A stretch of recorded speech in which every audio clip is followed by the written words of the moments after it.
విజయవాడ లాంటి కార్పొరేషన్లో కూడా 49 స్థానాలు మనం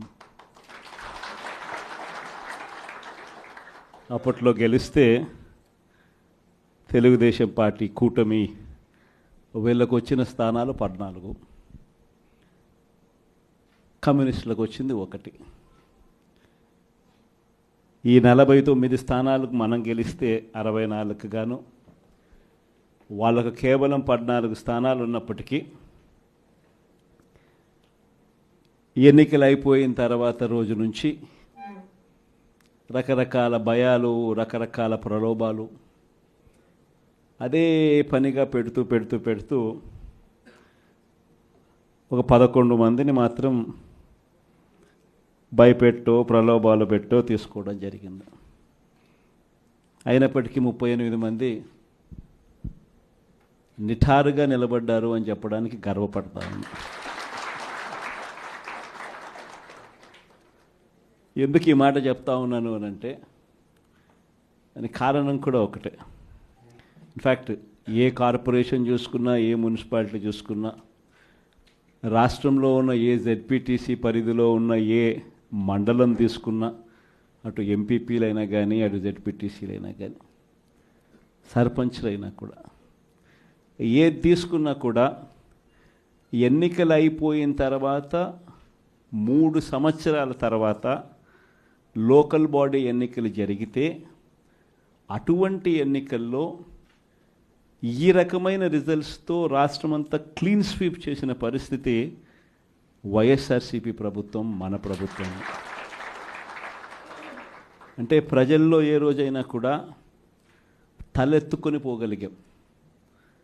ప్రజలకు ఎన్నికల మేనిఫెస్టో అని చెప్పి ఏదైతే ఎన్నికల వేళ మనం ఏదైతే ఇచ్చామో, చూపించామో, ఏదైతే చూపించి మనం ఓట్లు అడిగామో, ఆ ఎన్నికల మేనిఫెస్టోలో 99% హామీలను నెరవేర్చి ప్రతి నెల ఏ పథకం అమలు చేస్తూ ఉన్నామో బడ్జెట్ ప్రవేశపెట్టే రోజే సంక్షేమానికి సంబంధించిన క్యాలెండర్ కూడా రిలీజ్ చేస్తూ, ఇదిగో ఈ నెల ఈ పథకం, ఇదిగో ఈ నెల ఈ పథకం, ఇదిగో ఈ నెల ఈ పథకం అంటూ క్రమం తప్పకుండా ప్రతి సంవత్సరం ఎక్కడా కూడా ప్రజలకు నష్టం జరగకుండా, ఇబ్బందులు పడకుండా, క్రమం తప్పకుండా ఇచ్చిన ప్రభుత్వం ఏదైనా ఉంది అని అంటే అది దేశ చరిత్రలో ఒక వైఎస్ఆర్సీపీ ప్రభుత్వం మాత్రమే అని చెప్తాను. వైఎస్ఆర్సీపీ అన్న పార్టీ నిజంగా ఒక విలువల కోసం నిలబడిన పార్టీ. నా దగ్గర నుంచి మొదలెడితే ప్రతి కార్యకర్త కూడా, ప్రతి గ్రామ స్థాయిలో ఉన్న కార్యకర్త కూడా కాలర్ ఎగిరేసుకొని ఇది నా పార్టీ అని చెప్పి గర్వంగా చెప్పుకునే, వాళ్ళకి ఏదైతే మనం చెప్పామో అది చేసి చూపించిన తర్వాతనే మనం ఓట్లు అడిగి గెలిచాము. కాబట్టి ప్రజల దగ్గర ఏ రోజు మన విలువ తగ్గల. కానీ ఎన్నికలైన 9 నెలలు కూడా తిరక్క మునిపే ఈరోజు ఏ తెలుగుదేశం పార్టీ కార్యకర్త కూడా గడప గడప అంటూ ప్రజల ఇళ్లకు వెళ్ళే పరిస్థితి ఏ ఒక్కరికి కూడా లేదు, ఎమ్మెల్యే దగ్గర నుంచి కార్యకర్త దాకా. కారణం, ఏ గడపకు వెళ్ళినా కూడా వీళ్ళు ఎన్నికలకు ముందు ఇచ్చిన వీళ్ళ మేనిఫెస్టో సూపర్ 6లు, సూపర్ 7లు ప్రజలు వీళ్ళకి ఇలా చూపించి, ఆ ఇంట్లో నుంచి ఒక చిన్న పిల్లాడు బయటకు వస్తాడు, నా 15,000 ఏమైంది అని అడుగుతాడు. ఆ ఇంట్లో నుంచి 2 పిల్లలున్నా, 3 పిల్లలున్నా ప్రతి పిల్లాడు బయటకు వచ్చి ఆ తెలుగుదేశం పార్టీ ఇంటికి వచ్చిన తెలుగుదేశం పార్టీ నాయకుడిని, కార్యకర్తను ఆ పిల్లాడు కూడా ప్రశ్నిస్తాడు, నా 15,000 ఏమైంది అని. వీళ్ళింటికి పోయినప్పుడు ఆ పిల్లల తల్లులు ప్రశ్నిస్తారు, నా 18,000 ఏమైంది అని చెప్పి. 50 ఏళ్ళు నిండిన వాళ్ళు వచ్చి ప్రశ్నిస్తారు, నాకు 50 ఏళ్ళకే పెన్షన్ ఇస్తానన్నా, నా 48,000 ఏమైంది అని చెప్పి. అదే ఇంట్లో 20 ఏళ్ళ పిల్లోడు, ఆ పిల్లాడు వచ్చి ప్రశ్నిస్తాడు, నాకు నెల 3,000 ఇస్తానన్నా 36,000 ఏమైంది, నా 36,000 ఏమైంది అని. అదే ఇంట్లో బహుశా విజయవాడలో కొంచెం రైతులు తక్కువేమో కానీ కొంచెం గ్రామీణ ప్రాంతాలకు పోతే రైతులు కూడా కండువా వేసుకొని వచ్చే ప్రతి రైతు కూడా నా 20,000 సంగతి ఏమైంది అని అడుగుతాడు. ఇలా ఏ ఇంటికి వెళ్ళినా కూడా తెలుగుదేశం పార్టీ నాయకులకు కానీ కార్యకర్తలకు కానీ ప్రజలకు సమాధానం చెప్పుకోలేని పరిస్థితుల్లో వాళ్ళు ఉన్నారు. ఎన్నికలప్పుడు ఏదైతే మాట చెప్పాడో ఆ రోజేమో మేము చెయ్యకపోతే మా కాలర్ పట్టుకోండి అని అన్నాడు. మరి ఈరోజు ప్రజలు కాలర్ పట్టుకుంటారేమో అని చెప్పి భయపడి రెడ్ బుక్ రాజ్యాంగం నడుపుతూ ఉన్నారు. ఈరోజు ఏమంటా ఉన్నారు, ఎన్నికలు అయిపోయిన 9 నెలల తర్వాత ఈరోజు ఏమంటా ఉన్నారు, సంపద సృష్టించడం ఎట్టనో నా చెవిలో చెప్తే నేను తెలుసుకుంటాను అంటున్నాను. ఇది వాస్తవాలు. ఇదే మాటలు ఎన్నికలకు ముందు నేను చెప్పా, చంద్రబాబు నాయుడు నమ్మడం అంటే చంద్రముఖిని నిద్ర లేపడమే అని. ఇదే మాటలు నేను ఎన్నికలప్పుడు చెప్పిన, చంద్రబాబు నాయుడు నమ్మడం అంటే పులి నోట్లో తలబెట్టడమే అని చెప్పి. ఇదే మాటలే నేను చెప్పా మేనిఫెస్టో ప్రజెంటేషన్ చేసేటప్పుడు. ఇక్కడే ఇలా నిల్చుని ఇలా మేనిఫెస్టోని ఇలా చూపించా. మన మేనిఫెస్టోని ఇలా చూపిస్తూ వాళ్ళు చెప్పిన మేనిఫెస్టో హామీలను కూడా ఇలానే చూపిస్తూ చెప్పా. ఇది సాధ్యమయ్యేటివి కాదయ్యా చంద్రబాబు నాయుడు చెప్పేటివి. రాష్ట్రానికి సంబంధించిన బడ్జెట్ ఇది, మనం చేస్తూ ఉన్న బటన్లు నొక్కే కార్యక్రమం ఇది, దీనికే ఇంత డబ్బు ఖర్చు అవుతుంది. మరి చంద్రబాబు నాయుడు ఏమో 1,72,000 కోట్లు సంవత్సరానికి అయ్యే ప్రతిపాదనలు ఆయన చెప్తా ఉన్నాడు.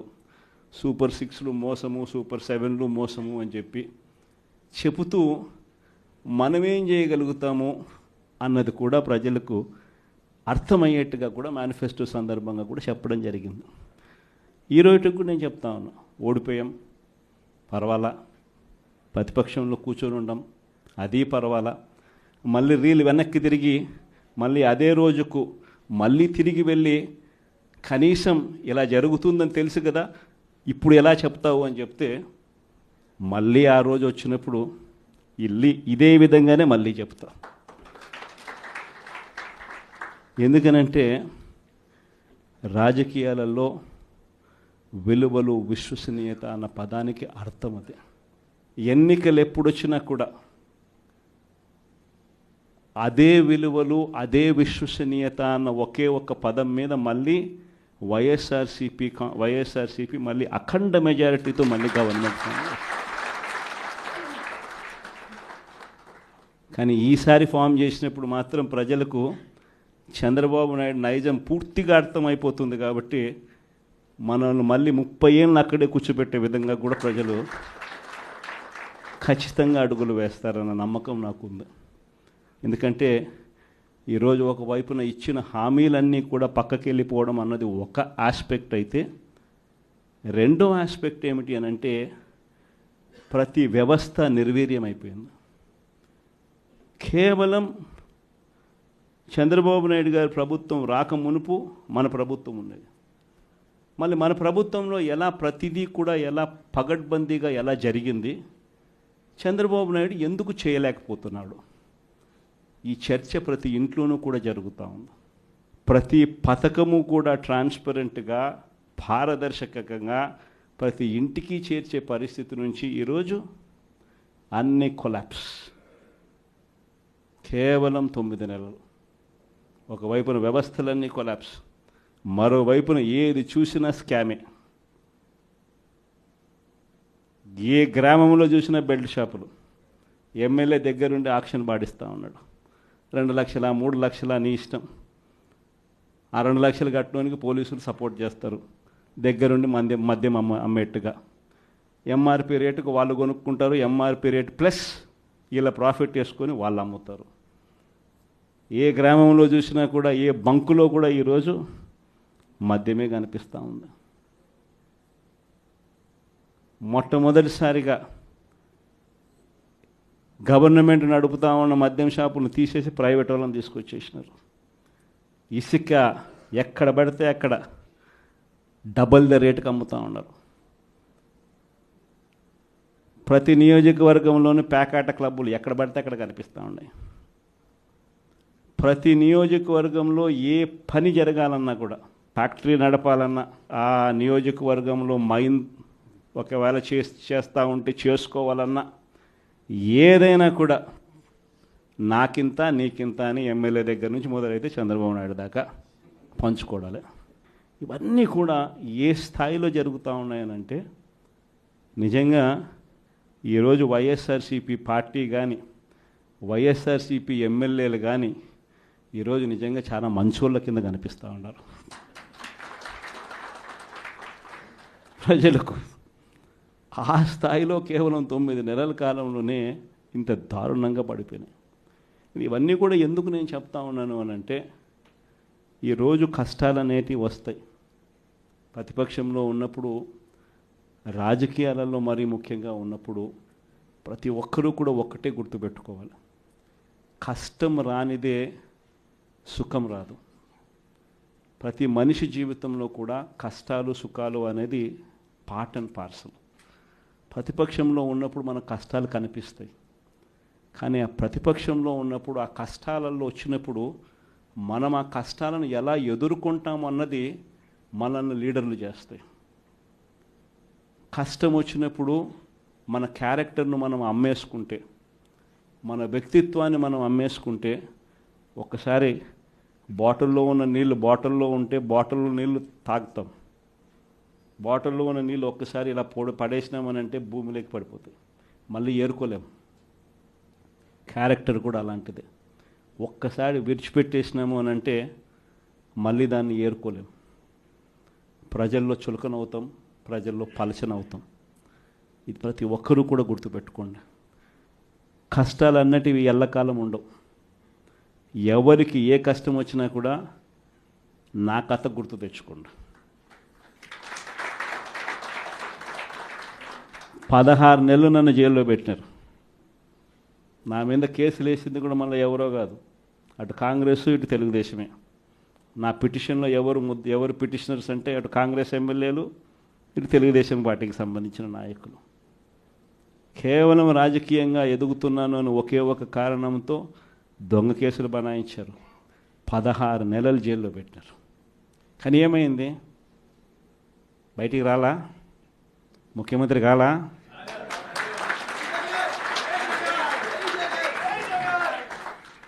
ప్రతి ఒక్కరు ఇది గుర్తుపెట్టుకోండి.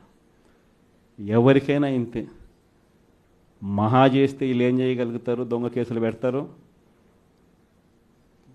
కాదండంలా బెదిరిస్తారు, కాదండంలా మహా అయితే 3 నెలలు లోపల వేస్తారు, అది కాదండంలా. కానీ ఏం చేస్తారు? 3 నెలల తర్వాత మళ్ళా వస్తాం, రెట్టించిన ఉత్సాహంతో మళ్ళా పనిచేస్తాం. ఎవరెవరైతే మిమ్మల్ని జైల్లో పెట్టే కార్యక్రమం ఎవరెవరైతే చేస్తారో, మంచి చేసిన వాళ్ళని గుర్తుపెట్టుకోండి, చెడు చేసిన వాడిని గుర్తుపెట్టుకోండి. ఇద్దరిని గుర్తుపెట్టుకోమని చెప్తాను. ఊరికే చూస్తూ ఊరుకోం. వైఎస్ఆర్ కాంగ్రెస్ పార్టీ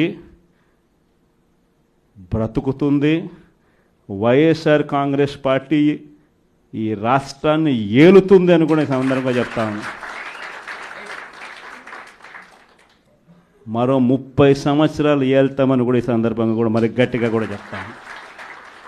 కాబట్టి ఎవ్వరూ కూడా వైఎస్ఆర్ కాంగ్రెస్ పార్టీకి సంబంధించిన ఏ కార్యకర్త వెంటికి కూడా పీకలేడు అని చెప్పి కూడా ఈ సందర్భంగా చెప్తాను. ఇది ప్రతి ఒక్కరూ గుర్తుపెట్టుకోండి.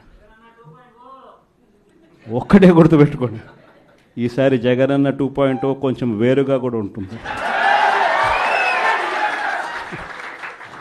ఈసారి జగనన్న 2.0 కార్యకర్త కోసం ఎలా పనిచేస్తుందో కూడా చూపిస్తుంది. ఇది మాత్రం నేను ఖచ్చితంగా చెప్తా ఉన్నా. ఎందుకనంటే జగనన్న 1.0లో బహుశా కార్యకర్తలకు నేను అంత గొప్పగా బహుశా చేయలేకపోయి ఉండొచ్చేమో. ప్రతి పథకము ప్రతి విషయంలోనూ కూడా మొట్టమొదటిగా ప్రజలే గుర్తుకొచ్చారు. ప్రజలకు మంచి చేయడం కోసమే నా టైం కేటాయించా, నా తాపత్రయపడ్డా, ప్రతి విషయంలోనూ దానికోసమే అడుగులు వేశా. కానీ జగనన్న 2.0కి వచ్చేసరికి మాత్రం చంద్రబాబు నాయుడు కార్యకర్తలకు పెడతా ఉన్న ఇబ్బందులు చూశా. కార్యకర్తలు పడతా ఉన్న అవస్థలు చూసా, కార్యకర్తలు పడతా ఉన్న బాధను గమనించా. వీళ్ళ కోసం గట్టిగా మీ జగనన్న ఉంటాడని సందర్భంగా గట్టిగా చెప్తాను.